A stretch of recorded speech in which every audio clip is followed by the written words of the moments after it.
Shalom Israel, Most High in Christ bless. I'm your brother Anab, and my reader today is Brother Jaden. And this is Trumpets of Israel presents The Real Equals MC Squared. And tonight's topic is Feast of Dedication, Warrior Spirit.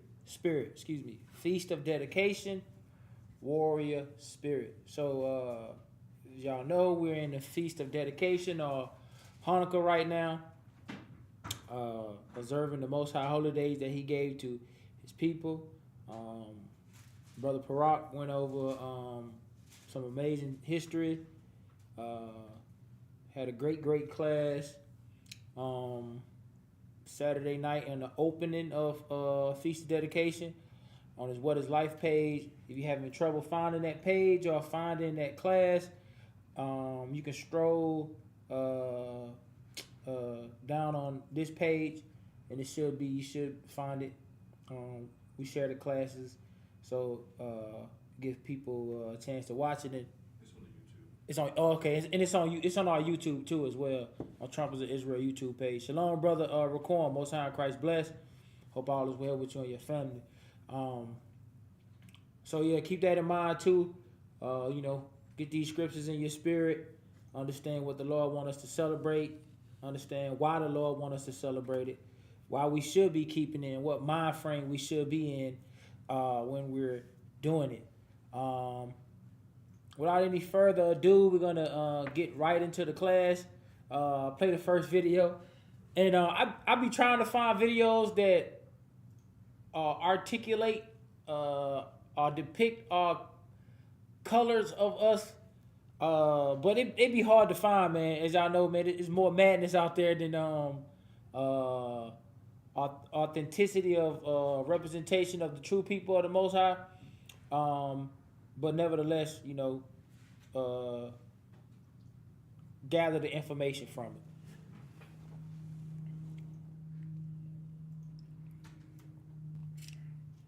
But I was able to find a couple videos with, depicting us the right way.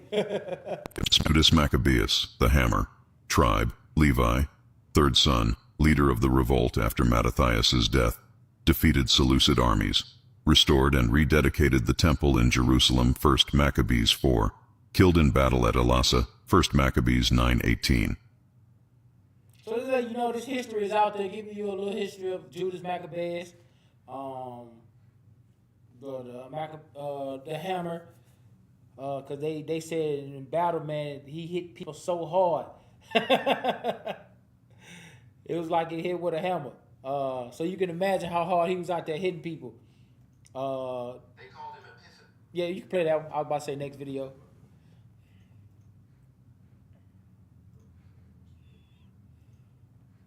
So you hear some people pronounce his name Antiochus. Some people pronounce it Antiochus. Some people say Antiochus. Some people say Epiphanes. Some people say Ephanes. These names are pronounced in different ways, but it's still talking about the same person, Antiochus or Antiochus the fourth. God manifest. But behind closed doors, they whispered a different name, Epimanes, the madman. Because Antiochus IV wasn't just a king. He was a storm, a fire, a force sent to bend nations and beliefs beneath his will. Crowned in chaos, Antiochus rose to power in the Seleucid Empire with fire in his heart and a crown that never quite fit. Where others ruled. So what's going on with the Seleucid Empire? Again, man, if you get a chance, go watch the video that Brother Parak did on opening night. He went in great detail on the Seleucid dynasty, when it started, how it started, the many wars that went on to get to the Seleucid Empire. It's a great class. It's a great class. I'm playing these clips to kind of refresh your memory and just letting you know what time period these things took place, the players that took place on the chessboard, so to speak, and why the Most High activated on behalf of the Israelites, because of the tyrant that we was up against and the things that he done to our people. Specifically. With order, he ruled with obsession, waging war not only against enemies, but against identity itself. When he marched into Jerusalem, he didn't just take the city, he defiled its soul. He outlawed Judaism, burned sacred texts, and placed a statue of Zeus. When you say Judaism, it's not talking about what you know is the religion of Judaism today. It's basically, the only thing it's saying is the religion of the Jews. When it said that he outlawed Judaism, the laws, statutes, and commandments that the Jews were keeping during that time, which was the Mosaic law. Again, if you go back into the history, this before the time of Christ. In Christianity, they like to tell you that the time period between the last prophet in the Bible and the book of Matthew, there's a time period where don't nobody know what was going on in history and don't nobody know what happened, and you just pop back on the scene and you got Matthew. No, the reason why they don't have this information because they don't have the Apocrypha, which is in the original 1611 King James Version. This is the history that you read during the time of the Greeks, because remember the Greeks came before the Romans. You read about the Persian and Mede history, all this different type of history that they say they don't know about because they say God was silent. That's Christianity in a nutshell, though. Madness. Play video. Zeus inside the Holy Temple. To Antiochus, resistance wasn't rebellion. Just to show you the type of stuff this man was doing, he erected Zeus inside our temple, sacrificing swine's flesh on it. A lot of madness. This man really thought that he was God manifested on earth. That's what his name means. Statue of Zeus inside the Holy Temple. To Antiochus, resistance wasn't rebellion, it was heresy. But faith has a fire no tyrant can smother. From the hills rose the Maccabees, a ragtag band of Jewish warriors led not by power, but by purpose. Outnumbered, under-equipped, but unshakable. And against all odds, they won. They reclaimed the temple, relit the flame, and carved their defiance into history. Antiochus died far from the land he tried to crush, raving, diseased, forgotten. But the people he tried to erase, they still remember. And every year during Hanukkah, a candle burns, not just for a miracle, but for a moment when a people said, "You will not erase us." Because even mad kings fall, but the spirit of a people never fades. So it's showing you about how even through time or history, when it's taking place, the Israelites or the Jews still reference Hanukkah, Feast of Dedication, to this day. I ain't gonna hold you. It really burned me up when you see these videos and people referring to us as Jewish, and because they got the fake people in their mind instead of the Jews or the Israelites, who this day was really made for by the Lord, showing up and showing out on behalf of his people. But again, you got the scripture that tell you deliberately what color Christ is, and people still think that he a white man with blonde hair and blue eyes. So, that's another reason why it's even much more important that our people learn this truth, learn this history, and not only just learn it, but live by it, like stand on it, because it's very important. We're going to start off in the book of Ecclesiastes, chapter 3 and verse 1. I know we usually start off in Philippians, but for time's sake.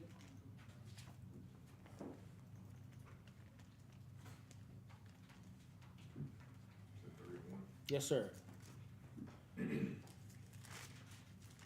Ecclesiastes. The book of Ecclesiastes, chapter 3 and verse 1. To everything there is a season, and a time to every purpose under the heaven. So this is what our people have to learn. This is what our people have to get inside their mind. We always in the party spirit. We always in the turn up spirit. We always in the have fun spirit. Even when things are going on that are serious in the earth, we're always looking for the next release or the next event to take our mind off what's going on, because we don't understand how the world really works. Because we are a people that have no identity. We march to the beat of the drum of our oppressors. He say jump, we say how high and how long. So this is what we have to understand. It's a time and a place for everything under the sun. To prove that point, if you went to a funeral and somebody just in the crowd laughing, just man, you gonna be like, "Hey, bro, This ain't the time and the place for that. So it's a time and a place for everything. This how we look when we should be in a serious mind state when war's going on spiritually, physically coming to. We're the person laughing, not focused on what's actually going on around us because you worrying about a fat white man sliding down your chimney, putting cookies and milk out that you gonna eat. One of the most covetous holidays ever. You worrying about how you gonna perfect it in the image of how the white man shows you. But in all actuality, we should be really looking at what's going on in the earth, reflecting on the most high holy days that we should be keeping, and it's preparing our spirit and our mind for what's to come. Remembering what was done to our foremothers and forefathers and our children, and seeing that the exact same thing is taking place currently on earth today. Read verse 1 again. The book of Ecclesiastes, chapter 3 and verse 1. To everything there is a season, and a time to every purpose under the heaven. A time to be born, and a time to die. A time to plant, and a time to pluck up that which is planted. A time to kill. But you don't understand it's a time to kill because you want to invite everybody to the damn barbecue. You want to be buddy and friends and cool with everybody when the nations all the nations that had a hand in your oppression. They drink it from the cup of America. They get rich off your backs, put stores in your neighborhood, benefit off your hard work and labor, and you don't understand that it's a time to kill. Oh, thou said, the Bible says thou shalt not kill. Yeah, that kill is talking about killing your brother unjustly. That the stuff that we glorify in this music nowadays. The stuff that the YNs listen to. And old heads that had that YN spirit. We was at Virginia State homecoming out there giving the word out. It's brothers 55, 60 years old in the golf cart bumping NBA Youngboy. I'm like, bro, this is wow. My granddaddy would have never played this. My granddaddy would have been like, what is this? We don't want to act our age. So by being the older generation is lost, what you think gonna happen to the younger generation? But they always want to find fault on what the Israelites teach. Seen the video with Charleston White talking about he don't respect no Israelites because we ain't doing nothing in the community. See, the problem is our people always want a damn fish fry. You always want a handout. No, I can give you the keys to a Lamborghini, but if you don't know how to operate it, what you gonna do? You gonna crash it. I can give you a job paying $30 an hour. If you gonna show up late, if you gonna come to work smelling like weed, come to work drunk, come to work not dressed in the proper attire, what's gonna happen? You gonna get fired. So the spirit of a person gotta change first. That's what we're doing, but our people overlook that because we don't understand spiritual things. Why? Because we so carnal. We so carnal. Read verse 3 again. The book of Ecclesiastes, chapter 3 and verse 3. A time to kill, and a time to heal, a time to break down, and a time to build up. So understanding all these things, it's a time to kill, meaning it's a time for war. We have to understand as a nation of people, war's being waged on us spiritually. Through policies and through procedures. So now we got to come back to what worked when the nations turned against us. Or when the nations turned up the heat on us, I should say. We always repented and cried out to our God. And he always saved us. How you look like crying out to a God that look like the people killing you? Nah, that don't make sense. A time to heal. We got to heal first. But the only thing that's going to nullify us or the ointment for our bumps and bruises and scars is the main thing people run away from. The Bible. Why? Because the Bible show you how dirty you is. The Bible show you the things you need to work on. The Bible stops allowing you to point the finger and say, nah, it's me. Point the finger at myself first. A time to break down and a time to build up. We already been broken down as a people. We can't be broken down on anymore. We don't know who we are. We don't know our culture. We don't know our heritage. We don't know where we going. We don't know what us is. We think twerking and selling dope and being players and shooting a damn football, all these things, we think this is our culture. When it's just a byproduct of who we are. Sis, ain't nobody telling you can't twerk. Twerk for your husband. It don't need to be seen. You don't need to pull the camera out. Look what I got. No, say that for your husband. Twerk for your husband. That's who it's for. But we want to be so lewd. Why? Because we don't understand we in a time where we need to be built up. And all the time, being built up ain't pretty. Somebody got to get dirty. Somebody got to do the dirty work. Somebody got to look you in your face and tell you, hey, if you don't repent, God going to kill you. Hey, you need to get yourself together, brother. You need to get yourself together, sister. God don't like homosexuals. You telling me God going to kill you? Kill me? Yes. Point blank range. Yes. If you don't stop doing what you're doing. It ain't time to get emotional. It's time for results. It's one thing our people understood, but you first must understand that under the heavens, it's a time and a place for everything. Verse 7. Verse 7. A time to rend and a time to sow. A time to keep silence and a time to speak. This is another thing that we got to learn as a people. How to shut the hell up. Just because somebody say something you don't agree with, you don't know nothing about, now you ready to speak out and get emotional. Be quiet. See where we coming from first. But you can't because what? You stepping up to brothers that put their time in, that the Most High done sent forth, and now you coming with the same people doctrine that oppress you and trying to defend something you don't understand. But we so quick to run our mouth. We so quick to talk. Why? Because these devices in our hand think that that your opinion is so great. When our people get backed up against the wall, we start saying stuff. I don't want to hear I want to hear what you think.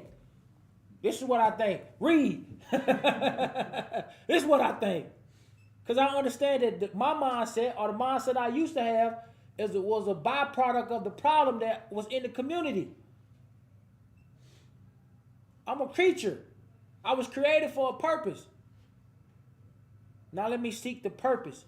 Let me seek the creator and see why he created me. Oh, this is what I'm supposed to be doing. This is how I'm supposed to think. This is how I'm supposed to feel. You can think your car a boat all day. I bet you won't drive it into the water. Because you know better. Verse 8. Verse 8. A time to love and a time to hate. A time of war and a time of peace. See, the thing with our people is, we don't understand. We say it's a time to love. We skip over a time to hate, and we go right to a time. We skip over a time to war, and we go right to. Why can't we all just get along? We gotta love everybody. Now, when God says it's a time to love, He's talking about your people. There's never a time where you shouldn't be loving your people. Or everything at peace. We're not at peace right now in our nation. So it's a time to look out and see, okay, we at wartime. We ain't at peace. But we chilling like everything good. This is what Feast of Dedication is all about. Because it's about our forefathers looking and seeing that, it's a time for war. It ain't time to be peaceful. It's a time to kill. It's a time to take back the things that a nation has done to us. It's a time to fight back. Even though we might not have numbers, we got the Most High God. We're going to get into that as we go through class. First Maccabees chapter 2 and verse 45. I know we say this a lot, but keep this in mind. It's a time and a place for everything. So now, when we go through the scriptures, not only think about ancient times, but think about times we're in now. As you see the day of Christ approaching, as you see wars and rumors of wars and things are starting to pick up. Probably going to do a class about that in January once we get past, probably be like the second or third class in January, because I want to knock these idols out the box. We're going to get that a double-minded God, a.k.a. Janus. We're going to hit all them idols, man. Give our people some ammunition, the people that want to learn. First Maccabees 2 and verse 45. The book of 1 Maccabees, chapter 2 and verse 45. Yes, Lord. Then Mattathias and his friends went round about. Mattathias and his friends. How you ain't going to war with somebody you don't trust. But in order for us to trust you, all of us got to have the same mindset. All of us got to be fighting for the same purpose. That's why people be like, man, why the Israelites don't get with the gangs and we just now? Because I don't know what you capable of. If you ain't keeping commandments. We liable to be at camp and you just start firing off. Yeah, that go Whitey. Like, bro, nah, bro. It ain't that time for that yet. You up the Drake on them now. We all got a murder charge.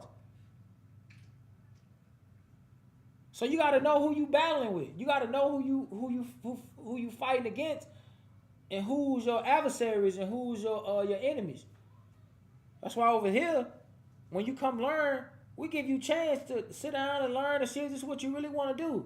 You don't get no shirt and go out to camp the first time or the first month you over. Nah. You got to understand why you going to camp. What's your purpose for going to camp? It ain't just yell at white people. It's a purpose for us going to camp. It's a reason why we're going out there. Read that from the top again. The book of 1 Maccabees, chapter 2 and verse 45. Then Mattathias and his friends went round about and pulled down the altars, and what children soever they found within the coast of Israel circumcised. Right. Uncircumcised. Right. Whatever children they found uncircumcised, read. Those they circumcised valiantly. Right. Because they seen that what? It was a time to build up. So they snatched down the idols and the things that our people and the customs of our people that we didn't keep. And one of the customs that our people kept was circumcision. Well, let me start circumcising these children. Why? So the laws of the Most High can be put back within our nation. That's something we have gotten away from. Now you seeing people you see Esau having marches about, you got grown men with red spots in front of their pants talking about they didn't consent to circumcision. This is the madness of this place. Read. Verse 47. They pursue also after the proud men, and the work prospered in their hands. They pursued after the proud men that think they can just come against God's people and nothing gonna happen to them.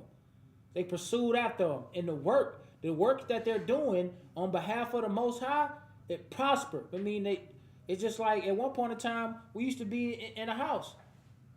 Now we got a school. Now you're starting to see the Lord prospering the works of your hands because you're doing thus said the Lord. So just like we can look back here and say, they was doing that which was righteous. It was good deeds that they were doing. So the Lord allowed it to flourish.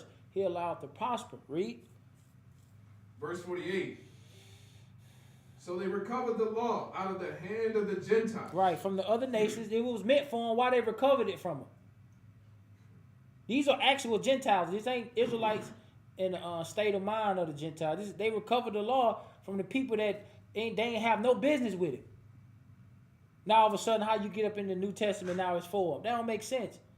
That's a lie that the world pushes. Now this book is only for the Israelites. Read. So they recovered the law out of the hand of the Gentiles and out of the hand of kings. Neither suffered they the sinner to triumph. Man, they was laying people, putting people to death. Read. Verse 49. Now when the time drew near that Mattathias should die, he said unto his sons, now hath pride and rebuke gotten strength, and the time of destruction and the wrath of indignation. Now therefore, my sons, be ye zealous for the law. Be ye zealous for the law. Which means be zealous for the Lord. Because that's how you please the Most High, by what? Keeping the laws. Be zealous for the law. Read. And give your lives for the covenant of your fathers. And give your life for the covenant, for the promise that was given to your forefathers. Give your life for it. It's an honorable thing. Don't be afraid to die. That's the problem. Everybody's scared. But they train us what? When you in high school, I remember at one point in time, I was like, yeah, man, if I go, I want to die playing football. Yeah, that's something that a 17-year-old should say. Stupid. I was stupid. I look back on that, I was like, Lord, thank you for not killing me out here on this field. Little dumb baby. Because now I see that I don't live life. It's much greater things that I would much rather lay down my life for. Football, a game. It's not reality. It's not real life. Read. Verse 51. Call to remembrance what acts our fathers did in their time. And call to remembrance the acts that our forefathers did in their time. By them understanding it's a time and a place for everything. A time to heal, a time to kill, a time for war and a time for peace, a time to pluck up, a time for to be planted. They understood these things, so they was able to operate and things was able to run smoothly, if you will. Read. So shall you receive great honor and an everlasting name. And to this day, we still talking about the Maccabees. We still talking about Mattathias and his sons. We still talking about the heroic works that our people did by fighting the Greeks. That's an everlasting honor. But this is what the Most High can do for you. To this day, we still reading about Paul and Peter. To this day, we still honoring Christ. Read. Verse 52. Was not Abraham found faithful in temptation? And it was imputed unto him for righteousness. Joseph, in the time of his distress, kept the commandment and was made Lord of Egypt. Right. Even it's going through the history. These people had that warrior spirit, that fight spirit. That Joseph went out there swinging swords, but he stood strongly for the Most High. That's one of the first steps in being a warrior. I'm staying for the Lord. The Lord don't want no coward. Read. Verse 54. Phineas, our father, in being zealous and fervent, obtained the covenant of an everlasting priesthood. Jesus, talking about Joshua. Jesus, for fulfilling the word, was made a judge in Israel. Caleb, for bearing witness before the congregation, received the heritage of the land. Right, because you read in Numbers that they had another spirit on them. Remember they went to the land and spied out, and they seen the giants and the clusters of fruit, grapes, one cluster about the size of your head. Seen men carrying grapes. They came back and was just like, man, the land is for the taking. The word they used, it said, man, it's like bread. I mean, it's like it's a piece of cake. It's easy. But the people that had that fearful spirit, I was like, nah, I don't think we can do it. Those warriors of the Most High, they always have a different spirit on them. They don't look at the odds. 2 of us, 1,000 of them. I like all odds. I'm with the Most High God. Let the Lord get his name. That's why when we go through things, whether it be sickness, whether it be different ailments, whether it be hard times financially, whether it be times in the marriage or times in the congregation with friends or whatever the case may be, let the Most High get his glory. But the only way that's going to happen if you apply the scriptures. A family member had cancer. I was like, hey, sis, you know this is a time for the Most High to get his glory, right? Don't look at it as a time to, woe is me. Nah, this is a chance for the Most High to show his power. That's how we should look at it. Whatever ailment or whatever I'm going, this is a time for the Most High to show that he real. The doctors be looking at damn, we don't see nothing no more.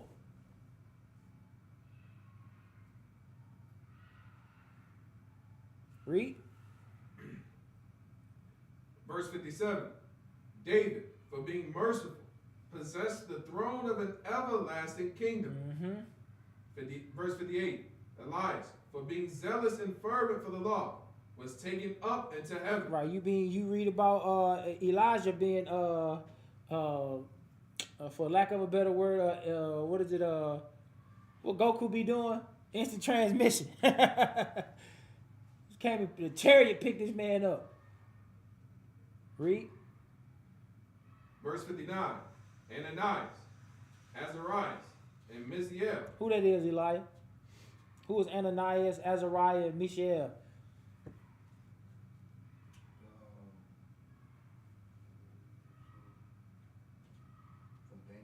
Right. We always call them Shadrach, Meshach, and the bad Negro. Those were their slave names, but their Hebrew name was Ananias, Azariah, and Mishael. By believing, we're saved out of the flame. When you read in Daniel, they say our God can save us. Well, whether he do or whether he ain't, we still gonna serve him. That's the mindset we must have. Read. Verse 60. Daniel, for his innocency, was delivered from the mouth of lions. And thus consider ye throughout all ages, that none that put their trust in him shall be overcome. Verse 62. Fear not then the words of a sinful man. Don't fear the words of a person that's in the midst of sin.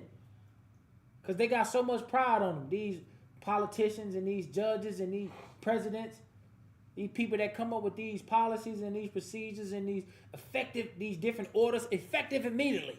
This is what we gonna do. And we get so scared and so shooken from these fearful men, as if we don't serve a God who created the air that we breathe that we can't see. A sun that we can't even look straight into.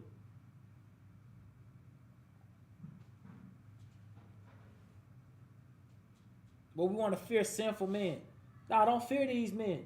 They gonna do what they gonna do, and the Most High gonna do what he gonna do. Read. Fear not then the words of a sinful man, for his glory shall be dung and worms. But his glory gonna be dung and worms. That's what's gonna be. His glory gonna be death. Read. Verse 63. Today he shall be lifted up, and tomorrow he shall not be found. So today he shall be lifted up, but tomorrow he ain't gonna be found. He gonna be put to death. Read. Because he is returned into his dust. And his thought is come to nothing. And his thoughts, the things that he wanted to do against God's chosen people, is come to nothing. He can't even carry him out. This is the type of God that we serve.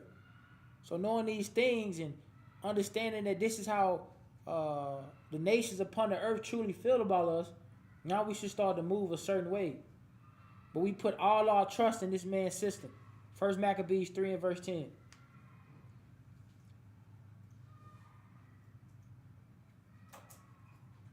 The book of 1 Maccabees, chapter 3 and verse 10. Then Apollonius gathered the Gentiles together in a great host out of Samaria to fight against Israel. So you seeing these generals and these people that lead armies, you see them always gathering hosts of people to come against Israel. So when you look in history, you look through these time periods, they'll always tell you that the Jews was outmatched. But we weren't outpowered. Read. Verse 11. Which thing when Judas perceived, he went forth to meet him, and so he smote him and slew him. Judas ain't wait. Judas remember how we used to be? I want all the smoke. So he ran up on him. And he killed him. Read. Many also fell down slain, but the rest fled. Wherefore Judas took their spoils, and Apollonius sword also. He killed him and he took his sword. Read. And therewith he fought all his life long. Now when Saron, a prince of the army of Syria, heard say that Judas had gathered unto him a multitude and a company out of the faithful to go out with him to war, he said, I will get me a name, and honor in the kingdom, for I will go fight with Judas and them that are with him, who despise the king's commandment. Read on. So he made him ready to go up, and there went with him a mighty host of the ungodly to help him, and to be avenged of the children of Israel. Read on. And when he came near to the going up of Betharon, Judas went forth to meet him with a small company. So you see this large company, this large army. Judas got a small army. Let's see what happened. Read. Verse 17. Who, when they saw the host coming to meet them, said unto Judas, how shall we be able, being so few, to fight against so great a multitude and so strong, seeing we are ready to faint with fasting all this day? So think about what we up against when we go out to the streets. You up against Google scholarship. You up against years of oppression. you up against hard-headed people that don't want to listen. You just like, man, how can us, knowing what we know, how can we fight this machine? How can we fight this system? Man, to us, sometimes it don't seem like it be happening fast enough. But you never know who these classes touch. You never knew who these videos touch. The Most High word do not go out void. Remember, the Lord never needed a lot of people to get his point across. You even see during the time of Gideon, they had a lot of men going into a war. The Most High said, nah, cut this number down some more. He said, how I know who to pick, Lord? He said, when they go drink that water, he said, everyone that lappeth. That's the one I choose. The Most High cut that number down from thousands of men to 300. And they went and won the battle. The Most High don't never need he don't want people to get the glory. The only reason why we won because it was a bunch of us. Nah, the Lord said, nah, you gonna know it was me. You gonna know I had a hand in it. So they got this great army in Judas and them. They don't have the exact same multitude of people. He said, and we've been fasting. We not at our fullest strength. What a great time for the Lord to show his power. Read. Verse 18. Unto whom Judas answered, it is no hard matter for many to be shut up in the hands of a few. It's not a hard thing. It's not a hard thing. Case in point. Old as Mike Tyson is, if you put him in a room full of just everyday people that don't have no real training, don't have no hand-to-hand combat, how many people you think Mike Tyson will run through before they able to do him? It's going to be probably till he get tired. Because I'm letting you know now, he one hit a quitter and everybody he hit. It's over. And this is Mike Tyson in his older age. This ain't even him in his prime. So it's not far-fetched for one person to take out many people when you're skilled. Now multiply that times you being powered by the Spirit of the Most High. When we read through scriptures and you see a man throw a spear and they go through hundreds of people. You see a man rip a lion apart. You see David slew a giant with a stone and a slingshot. Read verse 18 again. The book of 1 Maccabees, chapter 3 and verse 18. Unto whom Judas answered, it is no hard matter for many to be shut up in the hands of a few. It's not a hard thing. Read. And with the God of heaven, it is all one. It is all one. It's one thing. It's one and the same. Light work, as we like to say. Read. To deliver with a great multitude or a small company. So whether it's hundreds of people or thousands of people, it's all the same to the Most High. The Most High can deliver with a lot or he can deliver with a few. You look at when Christ come back and it's going to be the angels and the 144,000, it's going to be a world war. When you look at that mind frame, the Israelites are going to be outnumbered. But you see with that number, they're going to subdue the nations. Because of the power that they have. Because of the God that's ruling over everything has chosen them and gave them this power that we can't even fathom. You think what's the means? Power levels 9,000. You think that's how you think that's how? Wait till you see an Israelite that made it to the 144. That power gonna be crazy. Read. Verse 19. For the victory of battle standeth not in the multitude of an host. The victory of the battle don't stand. It ain't won by you outnumbering the other people in battle. Now it's just like football or basketball. You still got to go out there and score touchdowns. You still got to go out there and make baskets. So the work got to be done in the field. You don't get the nod because you outnumber somebody. Nah. Shalom G Paul, Most High in Christ bless. So for the victory of battle standeth not in the multitude of an host. Read. But strength cometh from heaven. But strength cometh from heaven. Strength, power, might come from the Lord.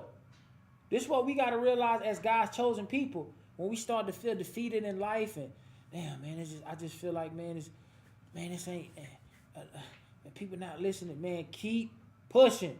Keep Pushing. Keep the charge of the Lord. Read. Verse 20. They come against us in much pride and iniquity. But they come against us in much pride and much iniquity. Read. To destroy us. They think we light work. Dumb niggas, they don't know nothing. Dumb spicks, dumb wetbacks, they don't know nothing. They ain't that many. They're not as powerful as Christianity. Look how many churches that we have around the world, and look at the things that we're able to accomplish. And somebody that just flipped burgers 12 hours ago at camp, ragdogging your pastor. Somebody that you look down upon, make my food, and somebody that just deliver your packages at Amazon through the week, tearing your pastor up on the Sabbath. Cut them turn them every which way but loose. He getting slaughtered. Somebody yell like, he needs some milk. But these are people they look down on. The person that's cleaning your car. The person that might paint your house.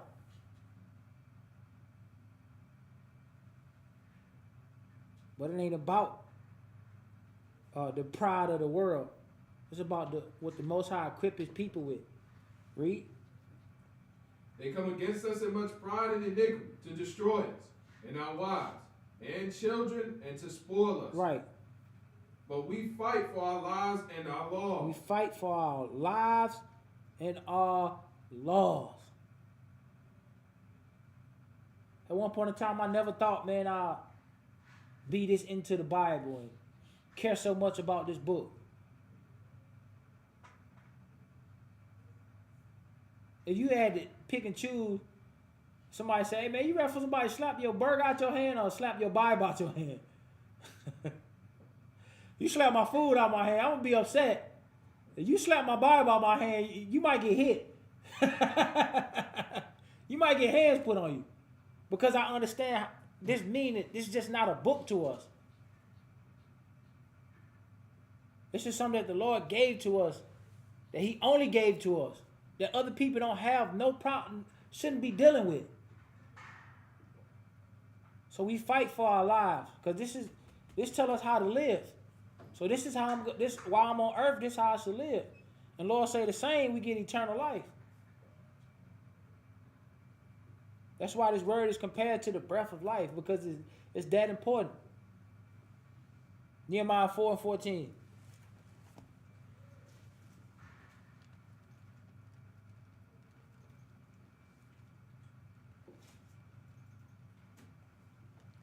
We was in North Carolina teaching one time, a couple of years ago, and the whole fight broke out over a sister grabbing a brother's Bible.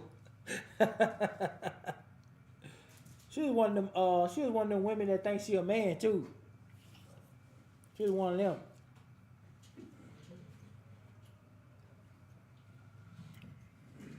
The book of Nehemiah, chapter 4, verse 14. Uh-huh. And I looked and rose up and said unto the nobles and to the rulers and to the rest of the people, be not ye afraid of them. Don't be afraid of them. They more in number. They coming up with different things to oppress us. Don't be afraid of them. Read. Be not ye afraid of them. Remember the Lord. Remember the Lord. See what type of courage or what type of spirit come upon a person when they remember the Lord?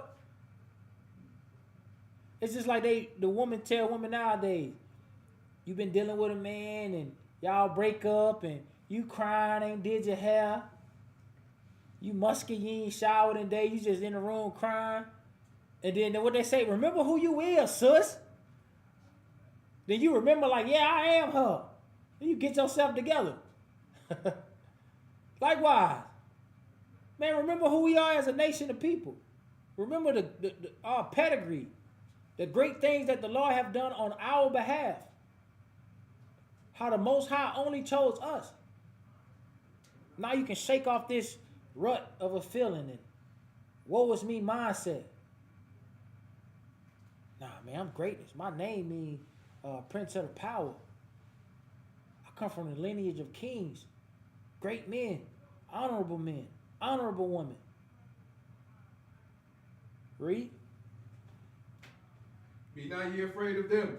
Remember the Lord, which is great and terrible, and fight for your brethren, your sons and your daughters, your wives and your houses. This is what we should be fighting for. So it's not during the time of the Maccabees. It's not the first time that Israel had to go on a full display and fight for their wives, their children, their brothers, their sisters, and their laws.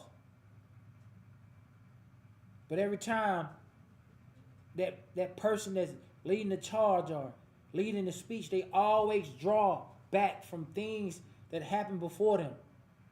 That's why Barak went over Romans 15:4. Things that are written aforetime are written for our learning, that we through comfort and patience of the scripture, these things give us hope. Because if you see something every time you do it, it worked.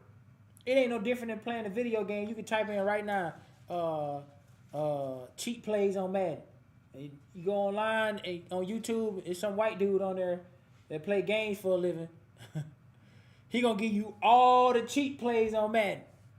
The real deep posts, it don't matter what man they in or zone they in, you know, it can't be stopped. You see that play work over and over and over. When you get in the pitch, what you gonna run? That play that can't be stopped, right? Likewise, if we see that our strength is of the Most High, and every time that we are in dire needs, we call out to our God and He comes save us as long as we righteous and standing uprightly, I ain't gotta look nowhere else. It's just like if somebody every time they give me a parlay that's on hit, I'm putting in that parlay they put. I'm telling it.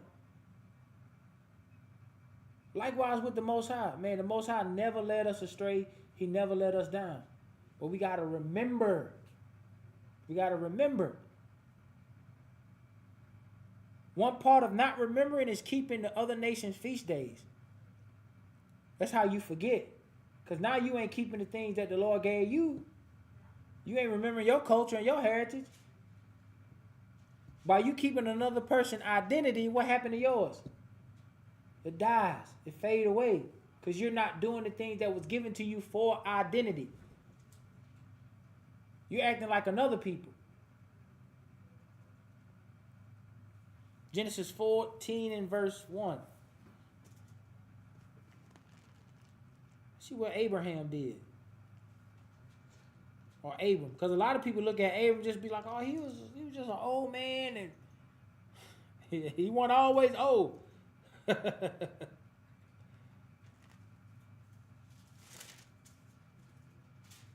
People be thinking these prophets be weak. 14 and verse 1. Yes, sir. The book of Genesis, chapter 14 and verse 1. And it came to pass in the days of Amphriel, king of Shinar, Arioch, king of Elisah. My bad. I had to do this to you. Read on. Shedolamer, king of Elam, and Tidal, king of nations, that these made war with Barak, king of Sodom, and with Bersha, king of Gomorrah, Shinab, king of Admah, and Shemer, king of Zeboam, and the king of Bela, which is Zoar. Right, so now you're reading about all these great kings, or these kings over these different cities or countries, or if you will. Read on. Verse 3. All these were joined together in the vale of Siddim, which is the Salt Sea. Jump over to verse 13. Verse 13. And there came one that had escaped, and told Abram, the Hebrew, for he dwelt in the plain of Mamre the Amorite, brother of Eshcol, and brother of Anna. And these were confederate with Abram. Read on. And when Abram heard that his brother was taken captive, he armed his trained servants, born in his own house, 318, and pursued them into Dan. Right, because they came and kidnapped Lot. Read. Verse 15.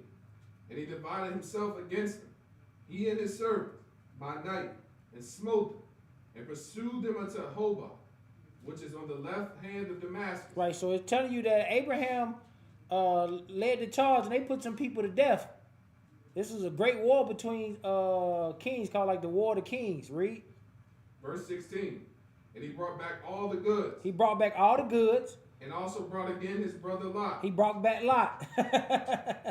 Read. And his goods, and the woman also, and the people. Right. So he went and got the women, the children, everybody that they taken, and they brought back their goods back. You gotta be a bad boy. You got 318 men? Yeah, 318 men, and you went and fought against a war against kings. Kings don't have small armies. Where Abram went and laid people flat. Read. Verse 17. And the king of Sodom went out to meet him after his return from the slaughter of Chedorlaomer, and of the kings that were with him, at the valley of Sheba, which is the king's dale. And Melchizedek, king of Salem, brought forth bread and wine, and he was the priest of the Most High God. All praises. Read. And he blessed him. And he said, Blessed be Abram of the Most High God, possessor of heaven and earth. Blessed be Abram. He a servant of the Most High. The Most High got favor on this man. What Abram just did was miraculous. He's like, man showed over 318 people and put people to death. Recovered his people, their goods, that they lack nothing. Read verse 20. Verse 20. And blessed be the Most High God, which have delivered thine enemies into thy hand. Blessed be the Most High God, which have delivered. The Most High done this. That's why Judas is saying what? That it's a small thing for the Most High to shut up many with a few.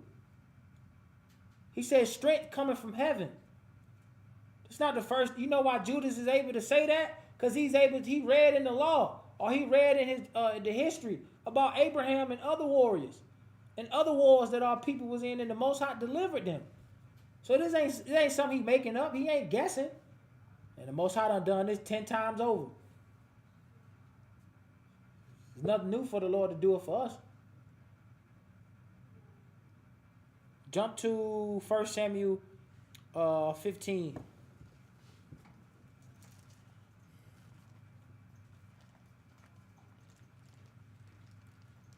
This is another one that a lot of people be sleeping on. Samuel.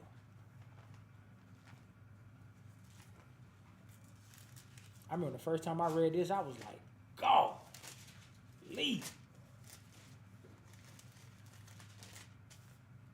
What verse is yours? 23. The book of 1 Samuel, chapter 15 and verse 23. For rebellion is as the sin of witchcraft. Right. So you being rebellious, being disobedient to the law, statutes, and commandments of the Most High, it's up there with witchcraft. And you read back in the Old Testament, the scripture, I suffer not a witch to live. They got put to death. Read. For rebellion is as the sin of witchcraft, and stubbornness as iniquity and idolatry. Right. So you being stubborn, I'm doing this for the kids, or I'm doing this. You know, well, I know it ain't no such rabbits don't lay eggs, but you know, I got to make sure the kids got they. Nah, you being stubborn. You being stubborn. In the midst of idol worship, you being stubborn instead of repenting and turning away from it. Read. And stubbornness is as iniquity and idolatry, because thou hast rejected the word of the Lord. Because you rejected the Most High commandments. Read. He have also rejected thee from being king. And Saul said unto Samuel, I have sinned, for I have transgressed the commandment of the Lord and thy words, because I fear the people and obey their voice. Now therefore I pray thee, pardon my sin, and turn again with me, that I may worship the Lord. And Samuel said unto Saul, I will not return with thee, for thou hast rejected the word of the Lord, and the Lord hath rejected thee from being king over Israel. Man, read. Verse 27. And as Samuel turned about to go away, he laid hold upon the skirt of his mantle, and it rent. And Samuel said unto him, the Lord hath rent the kingdom of Israel from thee this day, oh my goodness, and hath given it to a neighbor of thine that is better than thou. Which is we know now is to be David. Read. That's who ended up ruling after Samuel. I mean, not Samuel, Saul. Verse 29. And also, the strength of Israel will not lie nor repent. For he is not a man that he should repent. Mm-hmm. Then he said, I have sinned, yet honor me now, I pray you, before the elders of my people and before Israel, and turn again with me, that I may worship the Lord thy God. Mm-hmm. So Samuel turned again after Saul, and Saul worshipped the Lord. Then said Samuel, bring ye hither to me Agag, right. the king of the Amalekites. Right, because Edomites, one of the sects of Edomites, the Amalekites. Saul was told that when he went there to kill him, but Saul didn't. He listened to the people. He really blaming it on the people. But you the king, you get the authority, you get the order. The Lord told him, don't bring none of their sacrifices. Don't bring none of the. Don't bring none of the animals. Kill everything. It was like, nah, we took the best animals and for you, Lord. Now the Lord ain't tell you to do that. So you were supposed to kill Agag and you didn't. So Saul say, bring me hither Agag, king of the Amalekites. Read. And Agag came unto him delicately. And Agag said, surely the bitterness of death is past. You ever see somebody chained up in a movie and they come before you and they acting all humble and walking daintily and light? That doesn't mean delicately. Surely, what he say? Surely the bitterness of death past. No, where he's saying you after all this time and you have some time to think about you still don't want to kill me, do you? Let's see what Samuel did. Verse 33. And Samuel said, as thy sword have made women childless. As you have killed many people, your sword by your doings have made a lot of women childless. You have killed a lot of women's children. Read. So shall thy mother be childless among women. Can you imagine somebody's face right before they kill you, they tell you that? The same way you killed a lot of people and made women, you took their child away from them, that's how you finna be. Read. And Samuel hewed Agag in pieces before the Lord in Gilgal. You ever seen that movie Blade, when Blade was killing the vampire and he was just flipping the sword out in front of him, just going through and killing them? That's what I think about. I think about all people with machetes in the rainforest or whatever, just chopping them tall bushes down. That's what hewing look like. You just go to, as we like to say, man, he beat the brakes off you. But Samuel did it with a sword. He hewn them into pieces. See, these are things we don't think about when we think about these prophets. We just thinking about them coming to people and prophesying. And these were real men of the Lord. Because Samuel understood what? It's a time and a place for everything. So I ain't just going to walk around putting people to death. Oh, but the Lord said he wanted Agag dead. And since Saul says you can't do it, I'm going to carry out the Lord's wishes. I'm going to put Agag to death so the people will see, it ain't nothing sweet. You're going to do what the Lord said do. Because it's a time and a place for everything. And this is what our people got to learn. We in spiritual war right now. Physical war ain't came yet, but it's going to come. 1 Samuel 30 and verse 1. I was going to go to the story of David and Goliath, but everybody know that one. So I went to another one of my favorite ones where David got active. You start at verse 1. The book of 1 Samuel, chapter 30 and verse 1. And it came to pass, when David and his men were come to Ziklag on the third day, that the Amalekites had invaded the south, and smitten Ziklag, and it burned it with fire. And had taken the women captives that were therein. They slew not any, either great or small, but carried them away and went on their way. Right, so they came into Ziklag, laid it desolate, took all things, took the women and children, set it on fire. Read. Verse 3. So David and his men came to the city, and behold, it was burned with fire. Right, and it was done by the same people, the Amalekites. Saul was told to kill the king of the Amalekites, and he didn't. So Samuel did it. So you can imagine the beef that stirred up between these two nations. Oh, it's time to get it on. Read. It was burned with fire, and their wives and their sons and their daughters were taken captive. Then David and the people that were with him lifted up their voice and wept until they had no more power to weep. And David's 2 wives were taken captives. Right, so that means, boy, they was crying. They cried. They cried like babies. Read. Ahinoam, Jezreelites, and Abigail, the wife of Nabal the Carmelite. And David was greatly distressed. Greatly distressed. Read. And David was greatly distressed, for the people spake of stoning him. To the point to where people wanted to kill David because they blaming him for it. Read. Because the soul of all the people was grieved, every man for his sons and for his daughters. Jump down to verse 10. Verse 10.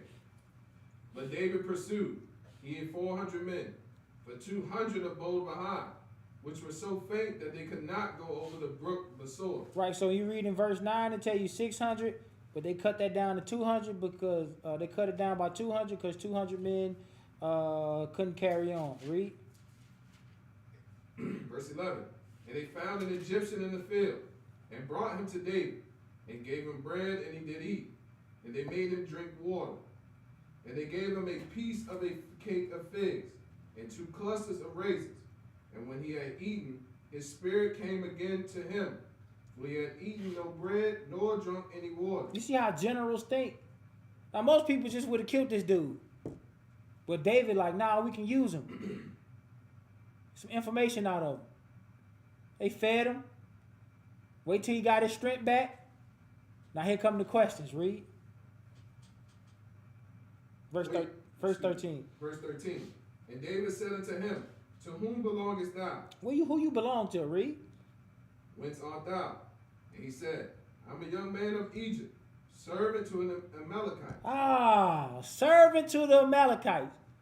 Who came and burned Ziklag? The Amalekites. See how generals think? Now this man been done wrong. You think he gonna be in the best interest to uphold his master? He been left for dead. Now you done fed him and nursed him back to full strength. Let's see what he do. Read. And my master left me because 3 days agone I fell sick. Verse 14. We made an invasion upon the south of the Cherethites, and upon the coast which belongeth to Judah, and upon the south of Caleb, and we burned Ziklag with fire. Oh, y'all did. Okay. That's my place. Proceed on. Verse 15. And David said to him, Canst thou bring me down to this company? Can you bring me to these people? You know where they went? Read. And he said, Swear unto me by God, that thou wilt neither kill me, nor deliver me into the hands of my master, and I will bring thee down to this company. Right, so we see the same trick used on people on what? First 48. You see the exact same tactic used. They be in there, they cold. They in there, they in there. You ain't ate since they done capture you. They been in there questioning you. Smoke cigarettes? Yeah, I smoke. They bring you a cigarette. Bring you a Coke. Get you comfortable, see if you talk a little bit. And then they bring, you know when they really snitch, when you see that McDonald's bag on the table. You see they done supersized that thing. Everybody say the same thing. Oh, he finna tell. He finna tell. They got that big Popeyes box in there, full of chicken, red beans, and rice. You like, oh, he finna tell. What they do once after they get done eating? They tell. That's an old tactic. David did the exact same thing. Fed him, nursed him back. He said, hey man, swear to me you ain't gonna kill me or you ain't gonna turn me back over to my mouth. Hey, I'll tell you everything you want to know. Read. Verse 16. And when he had brought them down, behold, they were spread abroad upon all the earth, eating and drinking. They was having a good time. Read. And dancing, because of all the great spoil they had taken out of the land of the Philistines and out of the land of Judah. Verse 17. And David smote them from the twilight even unto the even of the next day. How long David was killing them? Man, all day and all night. Read that one more time. Boy, you gotta have the Spirit of the Lord on you to fight that long. The book of 1 Samuel, chapter 30 and verse 17. And David smote them from the twilight, even until the evening of the next day. And there escaped not a man of them, save 400 young men, which rode upon camels and fled. Man, all the ones that got away, the ones that fled, them probably was the ones that was on camel. You know, you seen soon as the fight break out, you just be like, hey, I either fight or I flee. I'm going to go, oh, that look like David. Yeah, I'm going to get up out of here.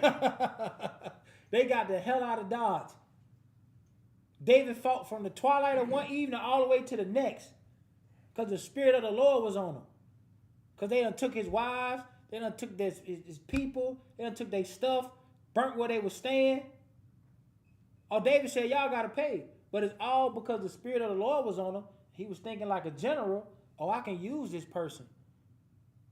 Nursed him, fed him, brought him back to his health. He snitched. Now he able to go down there and retrieve his people. Now, if I'm thinking like a hothead, I ain't thinking smart. Oh, you was with them. Now I kill you. Now I lost my lead.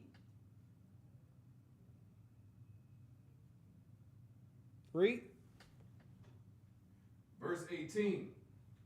And David recovered all that the Amalekites had carried away. You got all their stuff. Read. And David rescued his 2 wives. And he got his wives. Read. And there was nothing lacking to them, neither small nor great, neither sons nor daughters, neither spoil, nor anything that they had taken to them. David recovered all. Right, so just like what? Abram, when he went into their wars with the kings, he got everything back. They weren't lacking nothing. This is what the Most High do for you. David likewise. So during the time of Judas Maccabeus, then they reading this history, and they referring to it. And their spirit is getting amped up, if you will. They're getting fueled. They're getting fire to fight. Because they've seen the mighty works that the Most High done for Israel throughout different time periods. Daniel 3 and verse 14.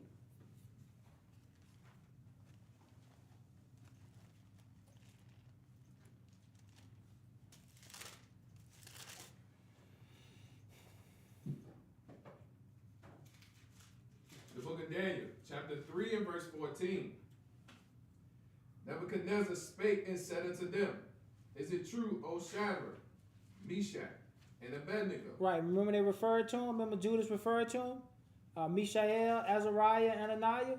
He referred to them about how they had faith when they went into the fiery furnace.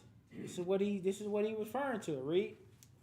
Do not ye serve my gods, nor worship the golden image which I set up. Oh, so you ain't gonna serve the idols I set up? Like our people today, we serving the idols of our oppressor.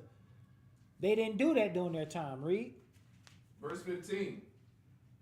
Now if you be ready that at what time ye hear the sound of the cornet, flute, harp, sackbut, psaltery, and dulcimer, and all kinds of music, ye fall down and worship the image which I have made. They start raising that American flag and they start playing. People stand up, put their hand over their heart. The jets fly over. People crying. You crying to this idol. Read. Ye fall down and worship the image which I have made. Well, but if you worship not, ye shall be cast the same hour into the midst of a burning fiery furnace. And who is that God that shall deliver you out of my hands? You must don't know what type of God I serve. Hold my bill. Watch what my God do. Read. Shadrach, Meshach, and Abednego answered and said to the king, O Nebuchadnezzar, we are not careful to answer thee in this matter. We not careful to answer thee in this matter. We not finna tell you smooth things and cater to you. We're gonna tell you how powerful our God is. You ever been trying to be nice to a person, and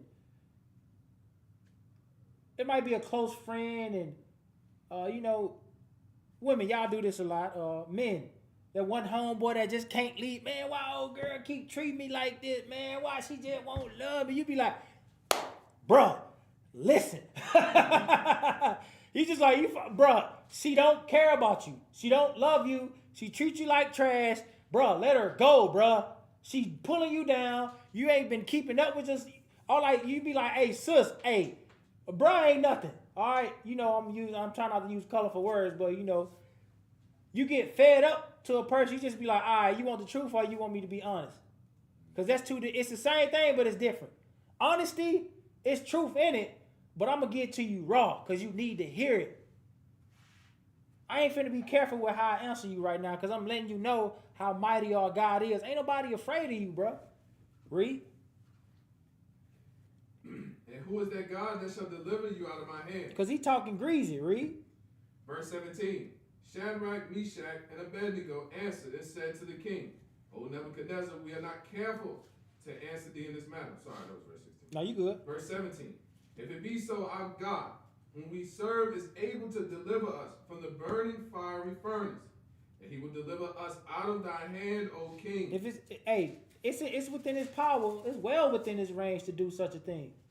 We ain't serving you, dog. Read. Verse 18.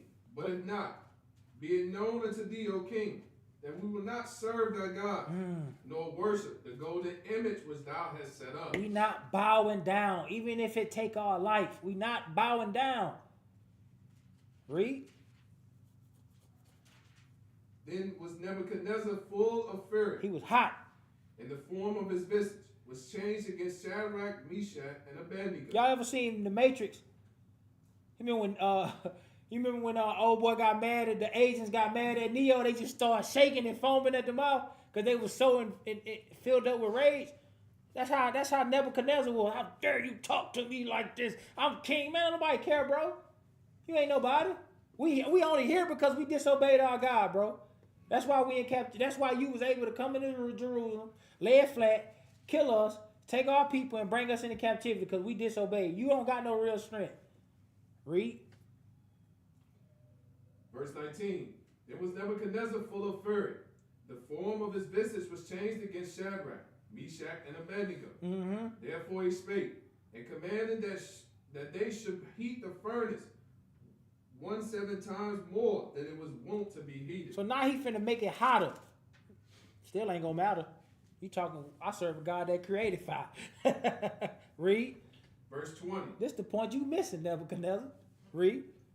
And he commanded the most mighty men that were in his army to bind Shadrach, Meshach, and Abednego. Right, make sure y'all tie them niggas up tight. I need the strongest men. Hey, tie them up tight as you can.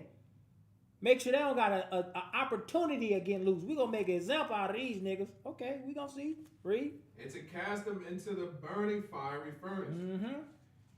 Verse 21. Then these men were bound in their coats, their hosen, and their hats, and their other garments, and were cast into the midst of the burning fiery furnace. Right, so they was bound in all their clothes, and they were thrown into the furnace. Read. Therefore, because the king's commandment was urgent, therefore, because the king's commandment was urgent, and the furnace exceeding hot, the flame of the fire slew those men that took up Shadrach, Meshach, and Abednego. Mm-hmm. And these three men, Shadrach, Meshach, and Abednego, fell down bound into the midst of the burning fiery furnace. Let's see what happened. Read. Verse 24. Then Nebuchadnezzar, the king, was astonished, and rose up in haste, and spake, and said unto his counselors, Did not we cast 3 men bound into the midst of the fire? Well, you can imagine the look on his face. Hey, man, did we throw 3 people in there? Read. They answered and said unto the king, True, O king. He answered and said, Lo, I see 4 men loose. I see 4 men loose. Read. Walking in the midst of the fire. And they in there walking on your fire. The fire that you had heated up even hotter that killed your men. They in there walking on it. Read. And they have no hurt. And the form of the 4th is like the Son of God. And one like in the form of the 4th is like the Son of God. Can you imagine seeing this? We trying to picture it the best we can. But this miraculous story, Judas is telling this to who? The troops. They weren't in a physical battle like Judas was, but them standing for the Lord in that time showed what? A warrior spirit. That I'd rather die before I turn my back on God. So they was able to draw from that. They was able to respect that. They was able to have honor for that. Seeing what? Man, the God always show up for his people. Play the next video. Couple more scriptures, then we're gonna shut it down.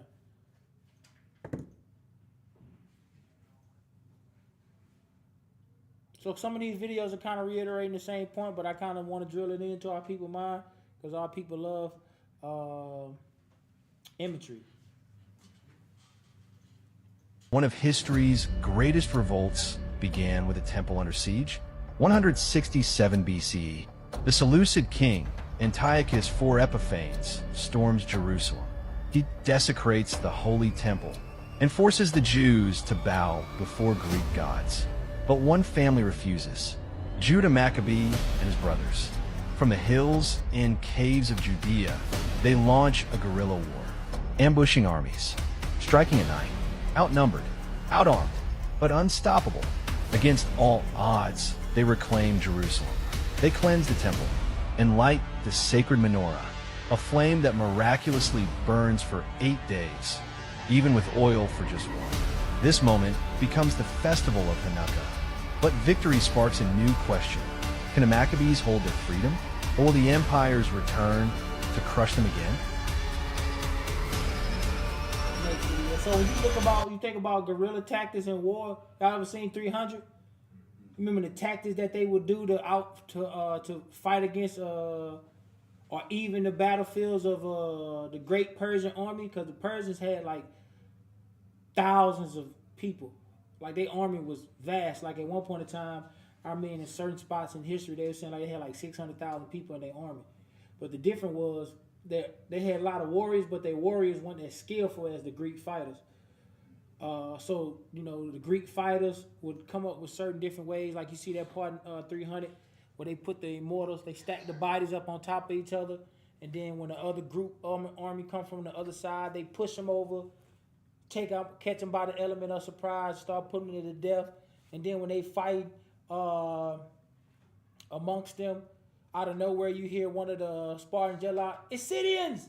And they come out the corners of the caves and start stabbing them and push them over the cliff. So these are the type of tactics that Judas Maccabee and them were using, because you already outnumbered, so you got to be smart. So they're fighting them with guerrilla style tactics, studying their opponent, and all praises the Most High putting the spirit on them. That's what really mattered. We was able to overthrow the Greeks. Play. Century BCE, the Maccabees led a revolt against the Seleucid Empire, a Greek dynasty ruled by King Antiochus IV Epiphanes. He ordered the Jews to abandon the laws of God, worship Greek gods, and even had pigs sacrificed in the holy temple, igniting First Maccabees 1 about how Antiochus made a decree that what everybody should leave their laws. He only talking about the Israelites. That's what it's saying right here. He wanted the Jews to worship as them. Which you get them into the New Testament, you see Greeks, Jews and Greeks. Still talking about Israelites. You're just talking about Israelites that was Hellenized, speaking Greek and following after the Greekish customs because of the impact on what Antiochus Epiphanes IV had on our people. Remember, our people was hiding in caves, and remember, it was outlawed to keep the Sabbath and circumcise your children. Now we see we can understand that time period by what we living in today. Hundreds of years of our people not serving God. Who we serving? Our oppressors, keeping their days, sacrificing unto their gods. Play. fierce resistance. This conflict led to the reclaiming of the temple in Jerusalem and gave rise to the celebration of Hanukkah, also known as the Feast of Dedication, commemorating the rededication of the altar. In the 2nd century... Click the last video. Just click on it. See if that's... Yeah, play that one. I want like the... matter of fact, we'll say that one for the end of class. That'll be the outro. Yeah. During the reign of King Antiochus IV Epiphanes, the Hebrew people faced severe persecution as the king sought to enforce Hellenistic practices and suppress the Torah. Them or change them into like the Greeks. Read. This time period was marked by immense suffering as Antiochus issued edicts to outlaw Hebrew customs and forced the people to adopt pagan ways. Faithful Hebrews who refused to comply faced brutal punishments. Yet many chose to stand firm in their devotion to Yahweh. During the reign of King Antiochus, Right, go to the next clip. Run right for the last one. Yup. 2,000 years ago, a Jewish historian named Josephus witnessed the fall of his people. He wrote the story of how it all happened. This is the War of the Jews, Book 1, Chapter 1. It began with a quarrel between kings, Antiochus Epiphanes of Syria and Ptolemy of Egypt, and with it, a new civil war among the Jews. Antiochus. Remember, he was he had the 4 generals, and then out of those would come the little horn, which was Antiochus. That's Brother Parak went over all that Saturday. I strongly encourage you to go watch that class. Great class. It play. Themselves. The powerful in Judea could no longer bear to be ruled by equals. Onias, the high priest, expelled his rivals, the sons of Tobias, from Jerusalem. They fled north straight to Antiochus and begged him to invade their own homeland. The king agreed. He marched on Jerusalem, took it by storm, slaughtered the supporters of Egypt, and plundered the temple, even halting the daily sacrifices. Got people of your own people trying to play, get close to the other side, so they can think, because they think with them choosing the other side because they trusting in numbers and they trusting in the king's might that they gonna be saved. The same way now you tell our people come up to us, yeah, I like what you doing, but man, we really gotta get into politics. You know, we really got to get into the judicial branch system of the governments and get in the inside and overthrow it. Bro, you think that's how the Lord wanted one? If so, the Lord would have told us. No, the Lord going to bring the whole thing down. If I blow the house up, I ain't got to if I take the foundation out from under the house, if I just blow the house up, I'm good. I'm killing everything. That's what the Lord do. He's going to blow the whole thing up. Our job is to learn who we are, understand who we are, live as such. Then the men go out to the streets and retrieve their people by teaching this word. That's all I want on that video. First Maccabees 3, verse 38.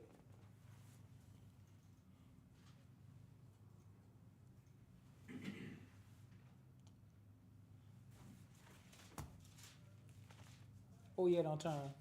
125. All right. You said 38? Yes, sir. The book of First Maccabees, chapter 3 and verse 38.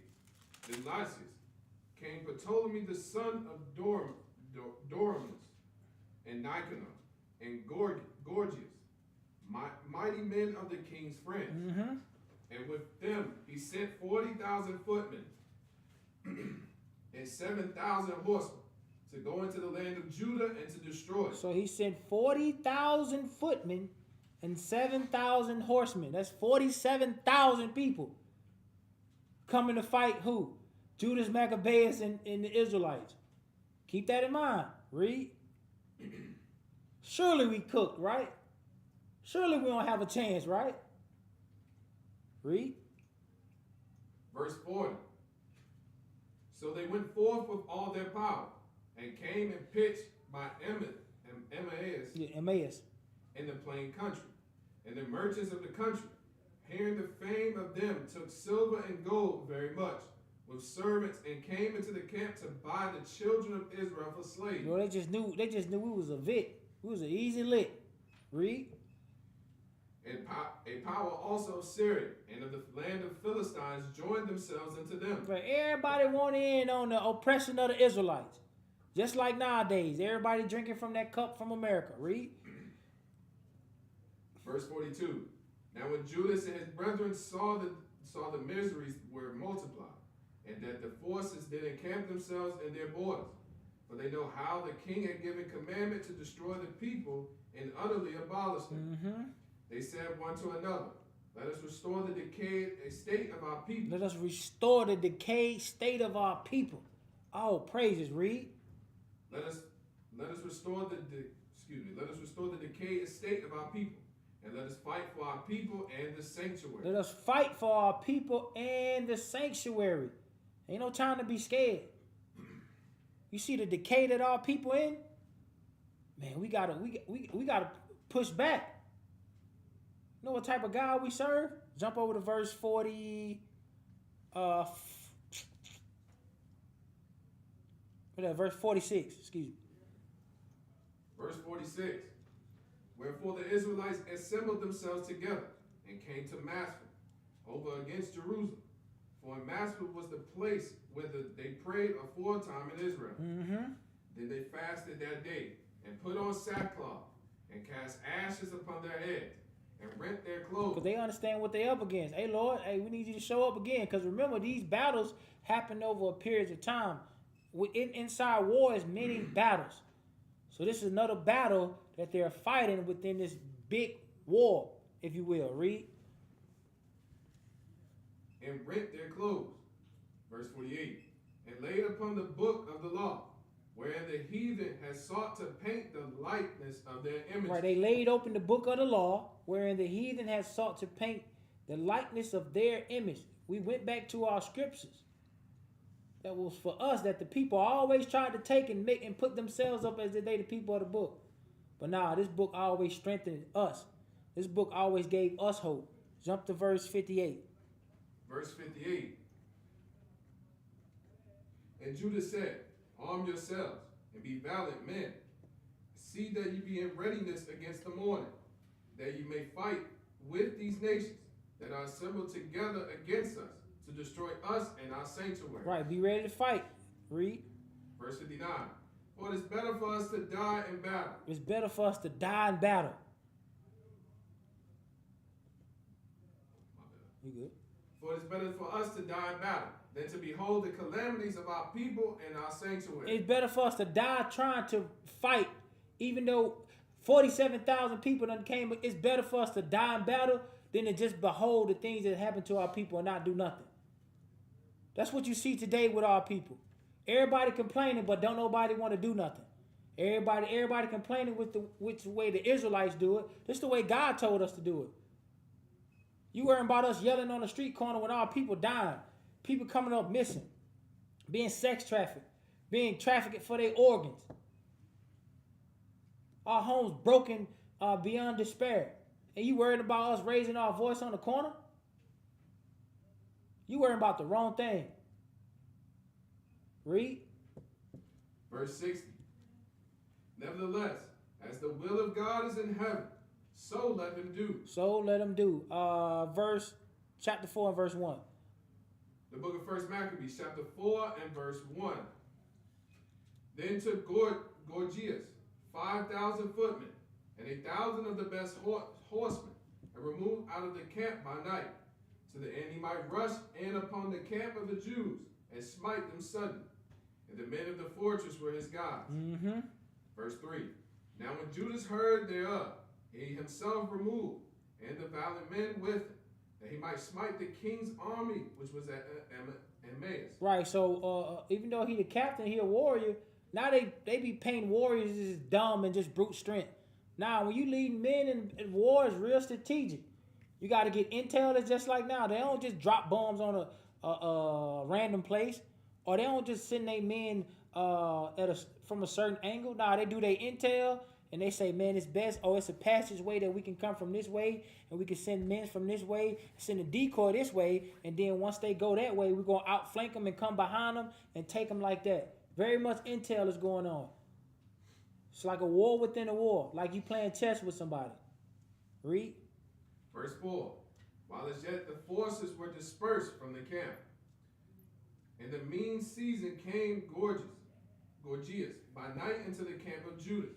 And when he found no man there, he sought them in the mountains. Right, because they dipped on him. Read. For said he, these fellows flee from us. You think they fleeing? You think they running? Okay, all right, bet. Read. Verse 6. But as soon as it was day, Judah showed himself in the plain with 3,000 men, who nevertheless had neither armor nor swords to their minds. And they saw the camp of the heathen, that it was strong and well harnessed, and compassed round about with horsemen, and these were expert of war. Then said Judas to the men, that were with him. Fear ye not their multitude. Don't fear the multitude of them.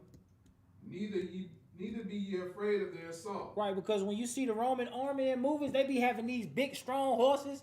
You be seeing the armor that be on the Greeks. This big armor, they be having these big old swords. It looked like when you grew up in the projects, right?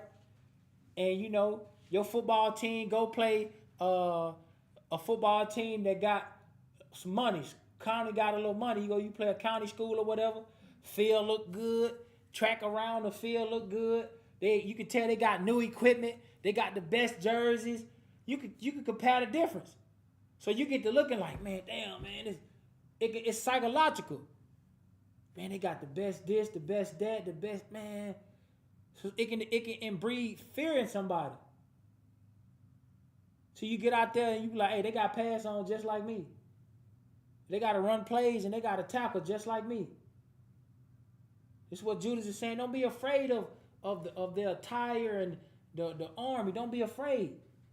Read. Verse 9.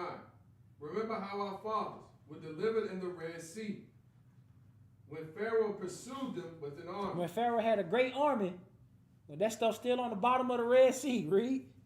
Verse 10.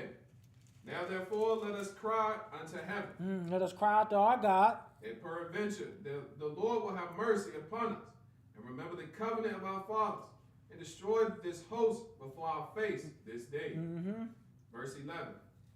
That so all the heathen may know that there is one who delivereth and saveth Israel. Man, the Most High gonna get his glory. Let the Most High get his glory. You just want to be on the right side of the Most High getting his glory. But let the Most High do it. Read. Verse 12. Then the strangers lifted up their eyes and saw them coming over against them. Wherefore they went out of the camp to battle. But they that were with Judah sounded their trumpets. So they joined battle. And the heathen, being discomfited, fled into the plain. Man, they came with all them people. And they discomfited. Read. Verse 15. Howbeit all the hindmost of them were slain with the sword, for they pursued them unto Gazarah, and unto the plains of Idumea, right, and Azotus, and Jamia, so that they were slain of them upon a 3,000 men. Yeah, some of y'all fled, but all y'all ain't get away. You left with a lot less than you came with. Read. This done, Judas returned again with his host from pursuing them, and said to the people, be not greedy of the spoils, inasmuch as there is a battle before us, and Gorgias and his hosts are here by us in the mountain. Jump to verse 25, because even though they killed a lot of people, he was like, don't take out the spoils just yet. Still the battle that we got to be attentive to. They end up getting it, though, but he was basically like, not right now. It explained verse 25. Verse 25. Thus Israel had a great deliverance that day. And all the strangers that had escaped came and told Lysias what had happened, whom, when he had heard thereof, was confounded and discouraged, because neither such things as he would were done unto Israel, nor such things as the king commanded him were come to pass. Man, all their plans just failing. The Most High taking them down through there. Read. Verse 28. The next year, therefore, following Lysias, gathered together 70,000 choice men of foot. So let's say the next year, you see how long these battles be going on in between this big war? Is many battles, many fights, many strongholds. Read. And 5,000 horsemen, that he might subdue them. So they came into Idumea and pitched their tents at Basra. Another name for Edom is Idumea. Read. And Judas met them with 10,000 men. And when he had saw that mighty army, he prayed and said, Blessed art thou, O Savior of Israel, who didst quell the violence of thy mighty men by the hand of thy servant David, and gavest the host of strangers into the hands of Jonathan, the son of Saul, and his armor bearer. Right, because a lot of people forget that Jonathan was a great warrior too.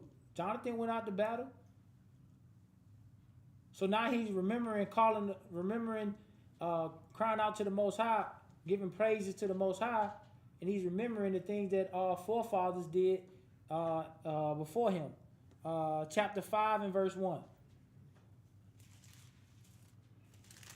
The book of 1 Maccabees, chapter 5 and verse 1.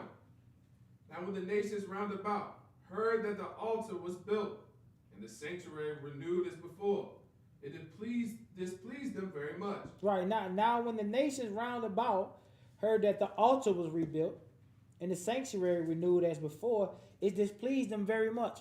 Why do you think it displeased them? Because everything that they try to do to us, it failed. They desecrated the temple, sacrificed swine's flesh, put up their God in our temple, and these few men fought back and renewed and replenished the temple. And now they like, damn, it don't matter what we do to these people. They just keep overcoming. Because they understand what? By this being set back up, now this can ignite a fire within this whole nation. I mean, we got a bigger problem on our hand. Because now, not only the people fighting believe, now the people that seeing them overcome us start to believe. Just like now. I know, some of us been in this walk a little bit longer than others. All praise to the Most High. I started to wake up like around 2014. And now when we go out to places, you actually see people with fringes on. Back then, you ain't see that. So you seeing this word grow. You seeing camps grow. Into some camps got real mighty numbers. All praise to the Most High that the Most High is using these brothers to go out and teach the word throughout the world, throughout the United States, throughout different countries. Ain't no need to hate on that. You're bringing people back to their culture. That's like somebody not fighting with Judas Maccabees and be like, man, damn, they keep winning. Like, bro, we on the same team. We all trying to get our people to come back to our God, to repent. So the nation's seeing that the thriving of the Israelites and how the tactics that the Greeks use against us ain't working. They recovering the temple and building up the spirit of the people. Now it displeased them very much because they like, it don't matter what they do. It don't matter what we do to them. It ain't working. Verse 2. Wherefore they thought to destroy the generation of Jacob. Right, they thought they was going to destroy the lineage of the Israelites that was among them. And thereupon they began to slay and destroy the people. Verse 3. Then Judas fought against the children of Esau. Right, Idumea, Esau, Judas fought against the children of Esau, read. In Idumea. At Arabtine. Right. Who was he fighting? He was fighting the Greeks. They're letting you know who the Greeks are. It's Edom. People like to tell you, oh, no, the Greeks wasn't Esau, it wasn't Edom, what I do. Man, shut up. The scriptures clearly tells us many times who the Greeks are. Read. Because they besieged Israel, and he gave them a great overthrow, and abated their courage, and took their spoil. Jump to verse 9. Verse 9. Also, he remembered the injury of the children of Bien. No, verse 9. Oh, excuse me, I'm sorry, that's verse 4. Verse 9. That the heathen that were at Galaad assembled themselves together against the Israelites that were in the quarters to destroy them. But they fled to the fortress of Daphne and said, let us unto Judas and his brethren, the heathen that are round about us, are as assembled against us to destroy us. And they are preparing to come and take the fortress whereunto we are fled, Timotheus being captain of their host. Come now therefore, and deliver us from their hands, for many of us are slain. Yea, all our brethren that were in the places of Toby are put to death. Their wives and their children are also they have carried away captive, and borne away their stuff, and they have destroyed there about 1,000 men. Right, so they were still killing our people. These wars, these battles still going on. The letter had to be written to Judas, and hey, it's going down over here. We need you, buddy. Read. Verse 14. While these letters were yet reading, behold, there came other messengers from Galilee with their clothes rent, who reported on this wise. And they said, they have Ptolemais, and of Tyrus, and of Sidon, and all Galilee of the Gentiles, are assembled together against us to consume us. Now when Judas and the people heard these words, they assembled a great congregation together to consult what they should do for their brethren that were in trouble and assaulted of them. They said Judas unto Simon his brother, choose thee out men, and go and deliver thy brethren that are in Galilee. For I and Jonathan my brother will go into the country of Galilee. Right, so they had to break it up so they would be able to kill two birds with one stone, if you will. Read. Verse 18. So he left Joseph, the son of Zacharias, and of Azarias, captains of the people, with the remnant of the host in Judea to keep it, unto whom he gave commandment, saying, take ye the charge of this people, and see that ye make not war against the heathen until the time that we come again. Right. So jump to 2 Corinthians 4. So you're seeing all these different things happen with our people, and you see the mindset of a warrior, how, you know, in order to put these fires out or these wars out, so to speak, some of the people got to go over here, some of the people got to go over here, and y'all stay here to keep the front here until we get back. But it's also, in order for him to do that, he got to know the strength and weaknesses of the people he putting in charge. All of them got to be on the same page. You have to be serving the Most High, because it's ultimately what we putting our trust in. 2 Corinthians 4 and verse 6. The book of 2 Corinthians, chapter 4 and verse 6. But God, who commanded the light to shine out of darkness, have shined in our heart, to give the light of the knowledge of the glory of God in the face of Jesus Christ. Right, so Christ had to come that that light might be put back into our people. Why? Because during the time of the Greeks, it was destroyed. Our people went into hiding. We stopped keeping our customs. And then that transferred over to during the time of Christ, a lot of our people took on the Greekish customs, the Greekish mindset, started serving idols, and forgot about the history or their lineage or the Israelites or how we should be living. So Christ had to come, bring all this into remembrance, die, lay down his life for the Israelites, that they might be brought back to the Most High God. Read. Verse 7. But we have this treasure in earthen vessels. But we have this treasure in earthen vessels. In this earthly body, we have that treasure or that gift, which is Christ. Read. That the excellency of the power may be of God and not of us. But the excellency of the power, it come from the Most High, it's not of us. Read. We are troubled on every side. So we might be in trouble on every side. There might be a spiritual war, or there might be an actual physical war, like Judas Maccabeus and them. Trouble on every side. Read. We are troubled on every side, yet not distressed. But we not distressed, because we got something that, a stress reliever. We got things put in place in our scriptures to what? Pull us out of that rut that we might be in, or that stressful mind state that we might be in because of all the things that going on around us. Yes, this Bible covers everything, from how to battle, from how to war, whether it be physical or whether it be spiritual. All these things are in this book. So we might be going through a lot, but we have the tools to what? Put everything back in order. Read verse 8 from the top again. The book of 2 Corinthians chapter 4 and verse 8. We are troubled on every side, yet not distressed. We are perplexed, but not in despair. But it might be times you perplexed. You just, as the scriptures say, pour it out like water, melt it like candle wax. You might just be perplexed. But guess what? You ain't in despair. Read. Verse 9. Persecuted, but not forsaken. We might be being persecuted by the nations and our own people, but the Most High not forsaking us. Read. Cast down, but not destroyed. We might be cast down. We might be at a lower state, but we ain't destroyed. So we still got a fighting chance. You look out among our people and be like, man, every year I talk about how wicked Christmas is, and our people, instead of falling into the same thing, keep doing it. Keep on doing it. Keep telling them it's wicked as hell. Because why? Somebody didn't see it last year. You might have new people on your friend list or whatever that didn't see it. Your post might reach farther now than it did last year. Somebody actually might see it and repent. I know it seems like we going up against this big machine, this big mountain. But you look at our people, when they was outnumbered, outmanned, who did they call on? The Most High. And the Most High always showed up for his people. Always. First, we have to repent, understand who we are according to the scriptures, and serve the Lord in spirit and truth through that spirit of Jesus the Christ.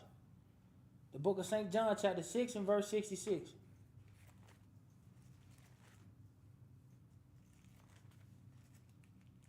This is why the Feast of Dedication is so important. We rededicating that temple. Like now, we rededicating that temple, which is our body, to the Most High. Getting all the idols out of us that we used to worship. All the iniquity. All the abominable acts that we used to partake in. Ridding that out of our temple, and we rededicating it. So the same way they seen the temple was rededicated and put back, and it distressed the other nations, just like now. When they see us waking up, see all the Israelites repenting throughout the four corners of the earth, Esau going to their meetings and be like, these niggas waking up. The tactics not working. Put more loonies out there. More baconators out there. Put more football games out there. Put more dumb rappers out there. And it ain't working. Because the Lord's Spirit is poured out upon the earth and is waking his people up. St. John chapter 6 and verse 66. The book of St. John, chapter 6 and verse 66. Mm-hmm. From that time, many of his disciples went back and walked no more with him. Then said Jesus unto the 12, will ye also go away? And Simon Peter answered, Lord, to whom shall we go? To whom shall we go? Read. Thou hast the words of eternal life, Mm-hmm. and we believe. And are sure that thou art that Christ, the Son of the living God. The Son of the living God. Happy Feast of Dedication. All praise to the Most High for allowing us to teach his word in spirit and in truth. Be on the lookout for more Feast of Dedication classes coming throughout the rest of the week. I'm sure Brother Nathaniel going to bring some heat. Friday. Also this week is new moon. It's Friday night. If you've been in this truth for quite some time, you always know that you always have a new moon in the midst of the Feast of Dedication. So be on the lookout for that. All praise to the Most High. We get to righteously rejoice and remember our culture and our heritage, and we get to embed it in our spirit and actually have that warrior spirit to fight, whether it be spiritually, standing up for the Most High God. The Lord say the same. We get a chance to get our lick back, as me and Brother Parak like this. I want my lick back. All praise. Thank you, Brother Parak. Thank you. All praise to the Most High. Again, man, if you would like to donate, the description to our Cash App is Kings144. It's in the description of the class. Your money go towards helping us push this truth. Don't click off that button just yet. Got a video I want to play for about a minute and a half, and then we're going to shut the class down. I thought it was a real dope video I seen on TikTok.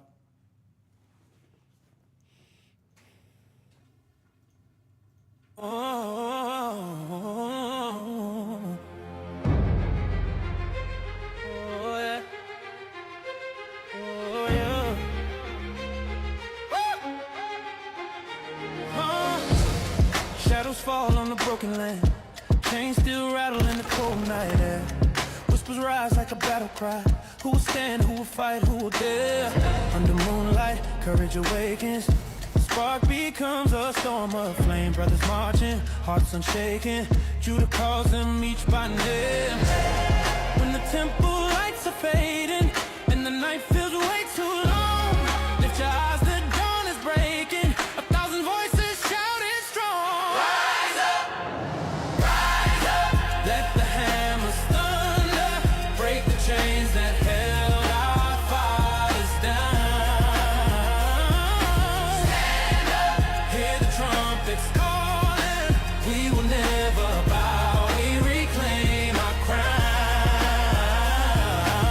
With every step the darkness trembles, with every shout the heavens roar. Heroes born from the flame of struggle. This is the war of Maccabees chapter 4.